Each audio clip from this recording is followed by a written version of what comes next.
Hello বন্ধুরা, আমি পূজা চলে এসেছি পূজা লাইফস্টাইলে আবার একটা নতুন ভিডিও নিয়ে। আজকে হচ্ছে শনিবার সকালবেলা গণেশ কিন্তু বড় মাকে মালা পরিয়ে দিল। আর এখন টাইমিং হচ্ছে প্রায় ওই 5টা সাড়ে 5টা মতন বাজে।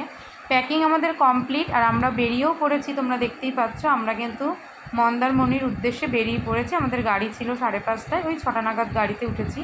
আর এখন আমরা কোলাঘাটে পৌঁছে সবার আগে করছিল ব্রেকফাস্ট, পুরি আর ঘুগনি, তার সাথে চা তো অবশ্যই ছিল। আর দোলনা দেখে দোলনায় বসে একটু ভিডিও করব না, সেটা কি হয়? আজকের ওয়েদারটা কিন্তু ছিল দারুণ, এত সুন্দর একটা ওয়েদার ছিল যে আমাদের যেতে কিন্তু ভীষণই মজা হচ্ছিল।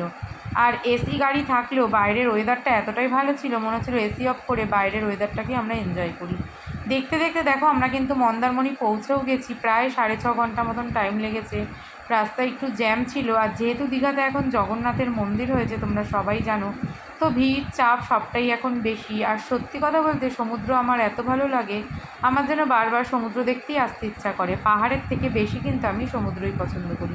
তোমরা কারা পাহাড় আর সমুদ্র কোনটা পছন্দ করো অবশ্যই কমেন্ট বক্সে জানিয়ে যেও। সমুদ্রে এসে সবার আগে সমুদ্রের সাথে কিন্তু দেখা করে গেলাম, তারপর লাঞ্চ সেরে আমরা এখন যাব হচ্ছে হোটেলে।